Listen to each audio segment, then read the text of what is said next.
Ambassador Lee Min-ho walked through the long metal corridors of the space station. His black uniform was neat and clean, with small Earth symbols on his shoulders. Behind him, 2 human guards followed quietly. Their faces showed no emotion, but their eyes watched everything. The station was called Neutral Point 7. It floated in empty space between human territory and the Vortak Empire. This was the place where different species came to talk instead of fight. Today, it might be the last day for talking. Min-ho stopped at a large door. It was made of strange blue metal that the aliens used. The door opened with a soft sound. Inside was a big round room with a table in the center. Strange lights hung from the ceiling, casting weird shadows on the walls. 3 alien creatures sat at the table. Min-ho had seen them before, but they still looked frightening. The biggest one was Overlord Thexmore. His skin was dark red like dried blood. He had 4 arms and sharp teeth that showed when he talked. His yellow eyes stared at Min-ho with hate. Next to him sat General Kixelar. She was tall and thin, with green skin that looked like metal. Her head was long and narrow, and she had no nose, just 2 holes in her face. When she breathed, it made a hissing sound. The third alien was smaller but looked the most dangerous. Commander Vexenil had blue skin covered in black spots. His hands ended in long claws that could cut through steel. He kept clicking his claws on the table, making an annoying sound. Min-ho sat across from them. He placed a small device on the table. It would record everything they said and send it back to Earth. Overlord Thexmore, Min-ho said in a calm voice. I bring you humanity's final offer for peace. Thexmore laughed. It was a horrible sound, like metal breaking. Peace? Your weak species still thinks you can make deals with us? Min-ho opened a small case and took out a data pad. These are our terms. We offer you the outer rim colonies of Kepler 442 and Proxima 7. We will share our medical technology and our farming methods. In return, you stop attacking our people and respect our borders. General Kixelar made her hissing sound louder. You offer us scraps from your table and call it peace? These colonies have millions of people, Min-ho said. The technology we offer could feed your hungry worlds and heal your sick. This is not scraps, this is a generous gift. Commander Vexenil stopped clicking his claws. Gift? You speak as if you have power to give gifts. Your entire fleet has maybe 50 ships. We have thousands. Min-ho looked at each alien carefully. That is true. You have more ships than us. But numbers are not everything in war. Overlord Thexmore slammed one of his 4 hands on the table. The metal bent under his strength. Are you threatening us, human?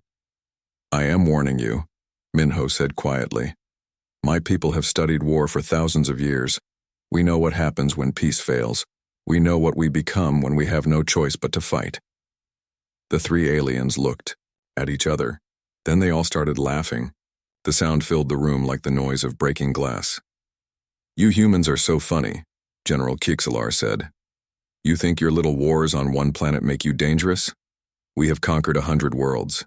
We have destroyed species that were stronger and smarter than you. Min-ho stood up slowly. He put the datapad back in its case. Then you refuse our offer? We do more than refuse, Overlord Thexmore said, standing up too. His 4 arms spread wide. We demand your complete surrender. All human worlds will belong to us. Your people will work in our mines and factories. Your children will serve our children. And if we refuse your demands? Min-ho asked. Commander Vexenil clicked his claws again. Then we will take everything anyway. But first, we will make your people suffer. We will burn your cities and turn your green worlds into ash. Min-ho picked up his recording device. He looked at the 3 aliens one more time. You should know something about humans, he said. We always remember who offered us peace and who chose war. Your memory will not help you when you are dead, General Kixelar hissed. Min-ho walked toward the door. Before leaving, he turned back. Overlord Thexmore, you have made your choice. In the days to come, remember this moment. Remember that we offered you peace, territory, and friendship. Remember that you laughed at our offer. Why should we remember?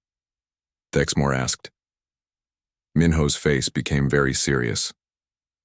Because when your empire is burning and your fleets are destroyed, you will understand that peace was not our weakness, it was our mercy. The door closed behind him with a soft sound. The three aliens sat in silence for a moment. Then Overlord Thexmore laughed again. Mercy? These humans will learn what real power looks like. But deep in space, Minho's message was already traveling to Earth. 3 simple words that would change everything. Diplomacy has failed. Admiral Park Ji-woo sat in her chair deep under the mountains of Earth. The room was dark except for the blue light from dozens of screens. She had been waiting for this message for 20 years. When Minho's words came through the speakers, she felt no surprise, only sadness. Diplomacy has failed, the message said. Ji-woo pressed a red button on her desk. Lights began flashing, all around the room. A loud alarm started ringing. Men and women in uniform ran to their stations. Everyone knew what the alarm meant. This is Admiral Park, she said into her microphone. Her voice went to every human world at the same time. Execute Protocol 7. All units, this is not a drill. Repeat, this is not a drill. On Mars, Captain Kim Tae-min was eating dinner with his family when his watch started beeping. The small screen showed red letters. Protocol 7. He kissed his wife and children goodbye. How long will you be gone? His wife asked. I don't know, Tae-min said, but when I come back, our children will be safe forever. He drove his car to what looked like an old mining station, but when he put his hand on a hidden scanner, the ground opened up. Below was a huge space filled with warships. They were not like the small patrol boats that aliens had seen. These ships were long and dark, covered in weapons. Thousands of people were already working. They had been waiting for this day. Mechanics checked engines. Soldiers loaded weapons. Pilots ran to their ships. In 6 hours, the mining station looked empty again. But deep in space, 50 warships were flying toward alien territory. Dr. Choi Hye-jin was working late in her laboratory when the alarm rang. She smiled for the first time in months. Her team had been studying alien technology for 15 years. They knew how every alien weapon worked. They knew the weak points in every alien ship design. Finally, she said to her assistant, start production of the special weapons. Begin with the acid shells for Vexithari ships. Then make the firebombs for Mordak fleets.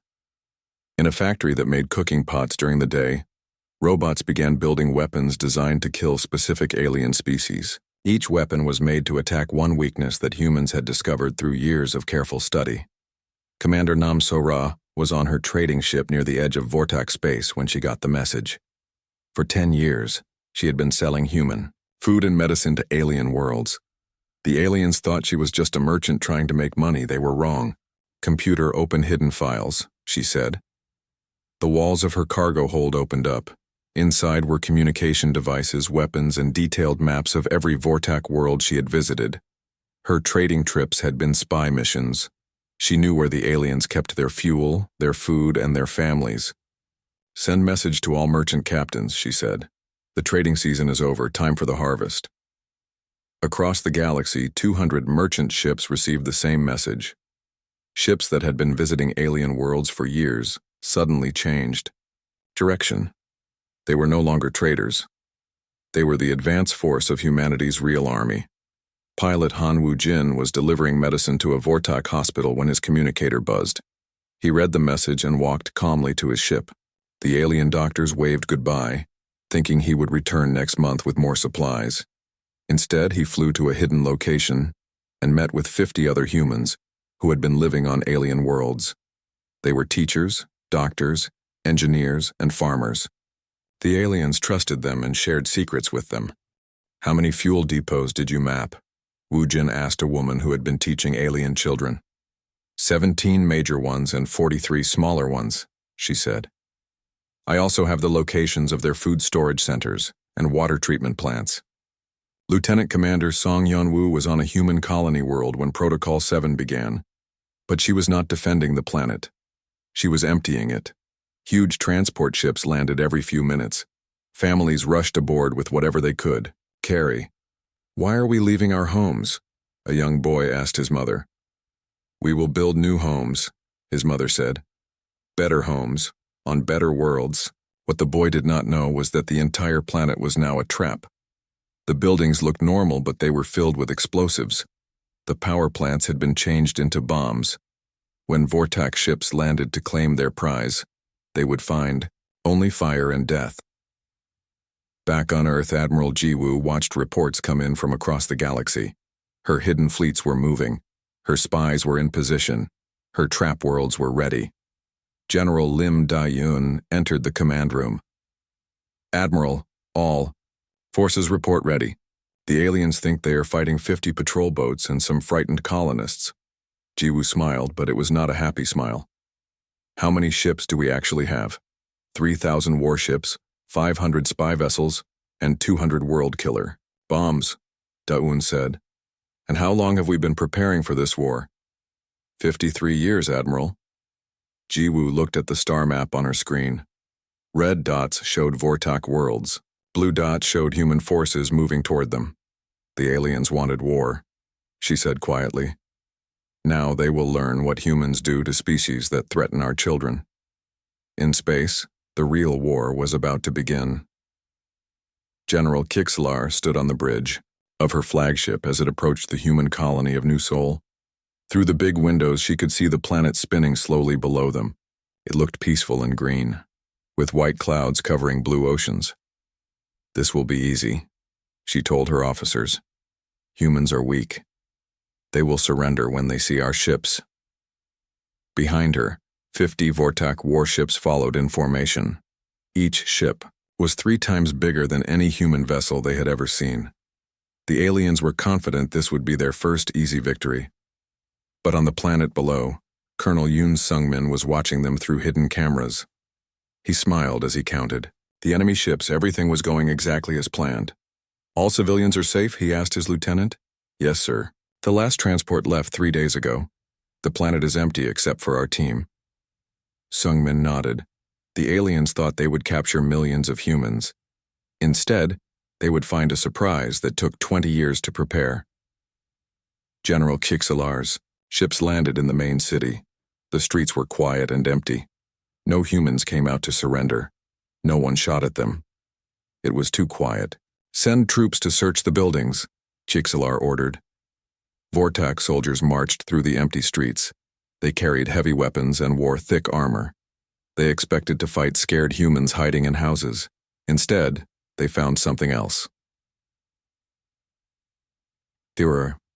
First soldier stepped into a house and disappeared in a flash of light. The explosion was so loud it broke windows 3 blocks away. Then another house exploded. Then another. The entire street became a wall of fire. It's a trap, a Vortak officer screamed into his radio. But it was too late. Colonel Sung-min pressed a button on his controller. Every building in the city exploded at the same time. The blast was so big, it could be seen from space. When the fire cleared, nothing was left but empty ground. General Kixlar watched her soldiers die from her ship. She was so angry, her green skin turned almost black. Destroy everything, she screamed. Turn this planet into dust. But when her ships tried to fire, nothing happened.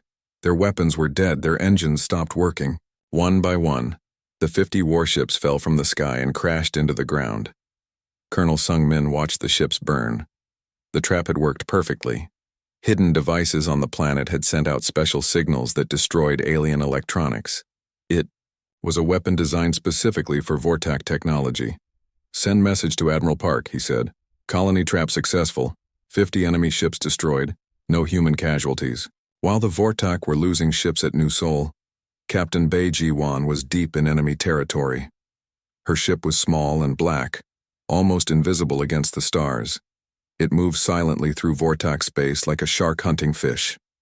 Target identified, her pilot said. Fuel depot lightly defended.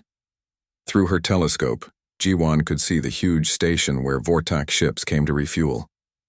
It was the size of a small moon, with thousands of fuel tanks connected by metal tubes. One small explosion would destroy the entire structure. Remember, she told her crew, we're not here to fight battles.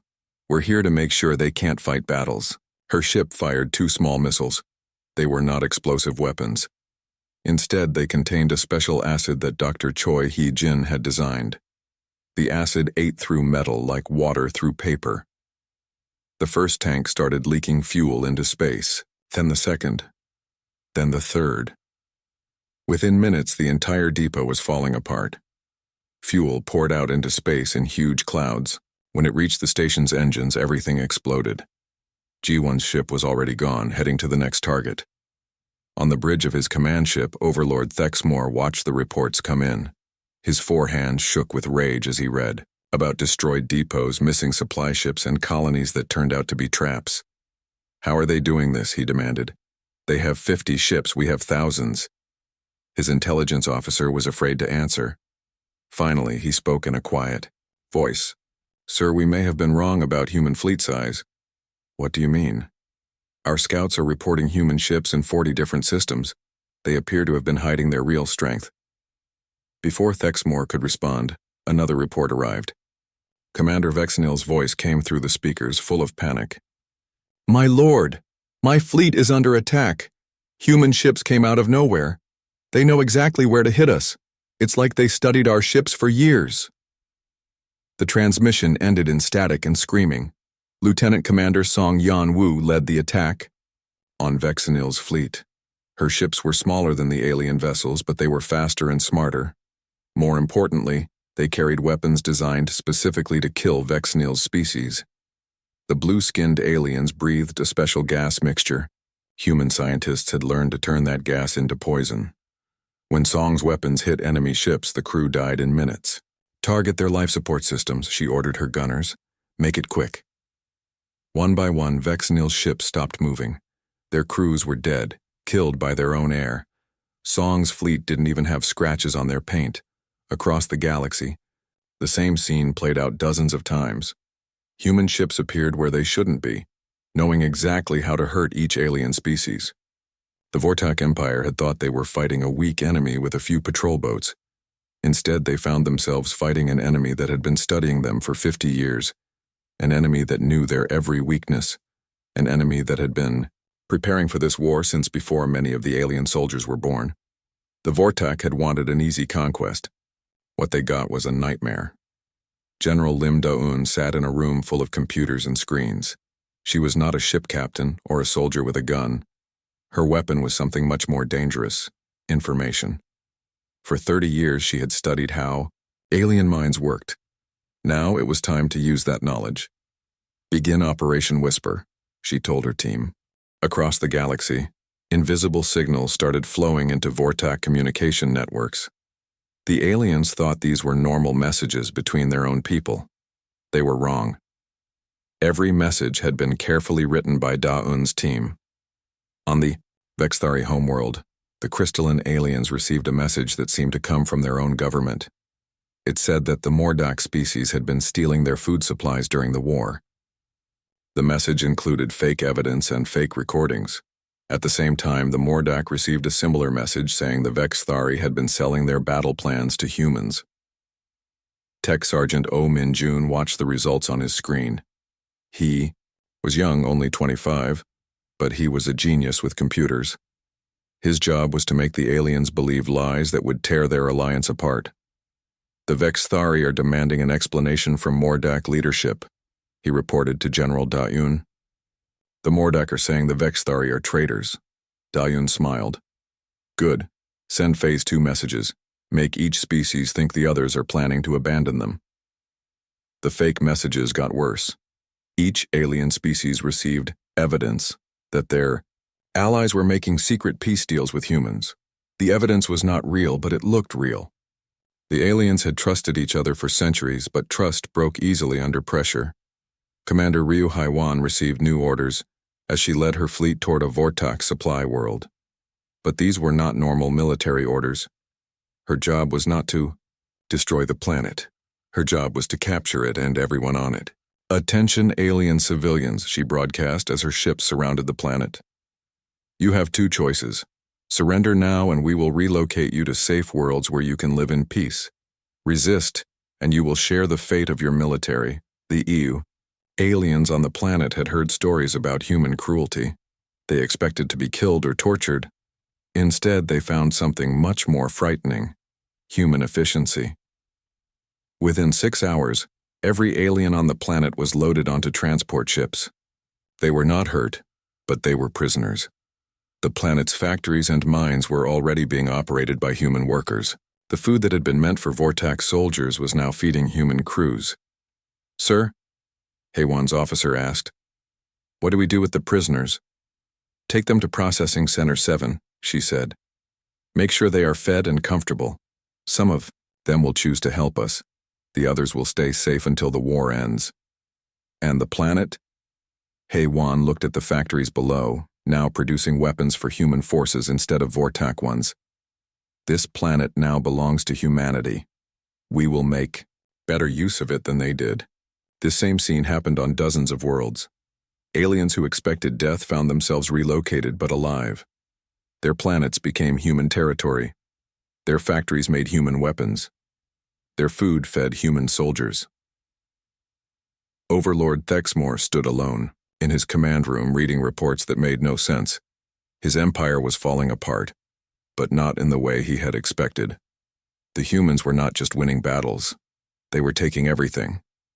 "My lord," his communication officer said with fear in his voice, "we have a problem." "What now?" Thexmore demanded. "The Zekthon Third Fleet has surrendered to human forces. They say they no longer trust the other species in our alliance. The Mordak Fifth Army has withdrawn from the front lines. They claim the Vexthari sold them false information." Thexmore felt something he had never felt before: fear. "How many species are still fighting?" The officer looked at his reports. "Fewer than half, my lord. The others have either surrendered or returned to their home worlds." Admiral Seo Junho received the intelligence report while his fleet prepared for the next phase of operations. The Vortac Alliance was breaking apart exactly as human planners had predicted. Different alien species were blaming each other, fighting among themselves or simply giving up. "Admiral," his tactical officer said, "we have an opportunity. The Vortac home fleet is isolated. Most of their allies have abandoned them." Junho studied the tactical display. The Vortac had started this war with thousands of ships and dozens of allied species. Now they had a few hundred ships and growing panic. "Begin the final phase," he ordered. "All human fleets converge on Vortac Prime. It's time to end this." But the end would not come through a great space battle. It would come through something much more human: the complete systematic destruction of everything the Vortac had built. Human mining ships appeared at asteroids that fed Vortac factories. Human engineers took control of alien power stations. Human administrators began running alien colonies better than the aliens had run them themselves. The aliens realized too late that humans did not fight wars the way other species did. Other species fought until one side was defeated. Humans fought until the problem was completely solved. Forever. General Dayun watched her screens as the last Vortac allies surrendered or fled. Her whisper campaign had worked perfectly. The great alliance that had threatened humanity was now just scattered, frightened groups of aliens who trusted no one. "Sir," O Minjun reported, "Overlord Thexmore is requesting direct communication with Admiral Park." Dayun leaned back in her chair. "After all this time, he finally wants to talk. Tell him the Admiral will consider his request. But first, he must surrender all remaining military forces." The tide had not just turned. It had become a flood that was washing away everything the Vortac Empire had ever built. Overlord Thexmore sat alone in his flagship, staring out at the stars. Once he had commanded the largest empire in the galaxy. Now his ship floated in empty space with nowhere to go. His four hands shook as he tried to understand how everything had gone so wrong. The bridge around him was almost empty. Most of his officers had abandoned him when they realized the war was lost. The few who remained looked at him with fear and disappointment. Outside his windows, he could see the lights of human ships surrounding them. A communication signal came through the speakers. The voice was calm and patient, like a teacher speaking to a slow student. "Overlord Thexmore, this is Admiral Park Jiwoo of the Terran Defense Force. Are you ready to discuss surrender?" Thexmore wanted to scream, to fight, to do anything except admit defeat. But he looked at his tactical display and saw the truth. 3,000 human ships surrounded his last 20 vessels. His allies were gone, his empire was destroyed, his people were prisoners or refugees. I wish to speak with Ambassador Lee Min-ho, he said quietly. The ambassador is busy administering your former territories, Admiral Park replied. You will speak with me. The main screen flickered to life, showing Admiral Park's face. She was a small human woman with gray hair and tired eyes. She looked like someone's grandmother, not the person who had destroyed the greatest empire in galactic history. What are your terms? Thexmore asked. Terms? Park laughed, but it was not a cruel sound. You misunderstand, Overlord. You are not here to negotiate. You are here to surrender unconditionally. But surely you want something from us. Tribute, slaves, territory. Park shook her head. We already have your territory. We have freed your slaves and given them better lives than you ever did. As for tribute, what could you possibly offer us that we cannot take for ourselves? On the planet below Thexmore's ship, Captain Kim Taemin was overseeing the transformation of the former Vortak capital. The alien city had been dirty and crowded, with the poor living in horrible conditions while the rich lived in luxury. Now, human engineers were rebuilding everything. The water treatment plant is online, his lieutenant reported. Clean water is flowing to all districts for the first time in 50 years. Taemin nodded. What about the former slaves? They are free to leave or stay. Most want to stay. They say human rule is kinder than Vortak rule ever was. This was happening on hundreds of worlds that had once belonged to the Vortak Empire. Humans did not just conquer planets, they improved them. They built better cities, cleaner factories, and fairer governments. The aliens who had suffered under Vortak rule found their lives getting better under human administration. Dr. Choi Hye-jin stood in what had been Overlord Thexmore's personal laboratory. The alien had collected technology from across the galaxy, keeping the best discoveries for himself while his people lived with outdated equipment. Look at this, she told her assistant, holding up a device. This could have cured the plague that killed millions of Mordak children. He had the cure and kept it locked away. Her assistant shook his head in disgust. What do we do with all this technology? We give it back to the people who need it, Hye-jin said. The Mordak will get their cure. The Vexthari will get the tools to heal their poisoned worlds. Everyone benefits except the tyrants who hoarded knowledge. Back on his ship, Overlord Thexmore listened as Admiral Park explained what would happen to him and his remaining followers. You will be relocated to a pleasant world where you can live in comfort, she said. You will not be harmed. You will not be forced to work. You will simply exist, watched over by human guards until you die of old age.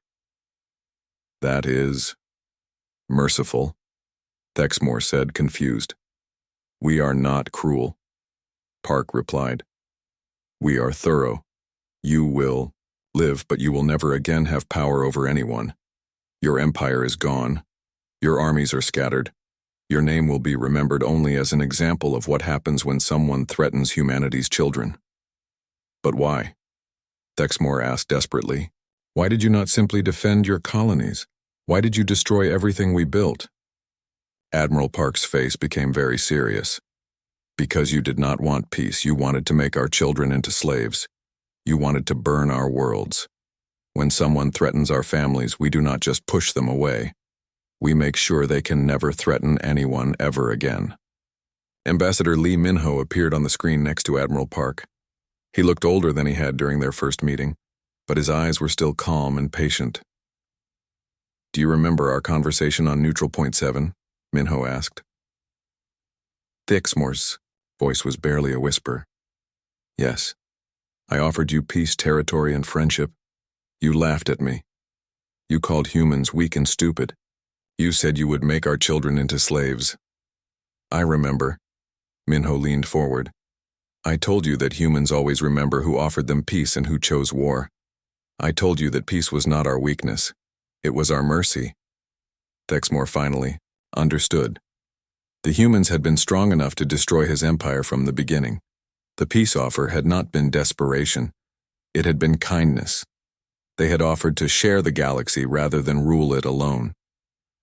Now you know the price of arrogance, Minho said softly.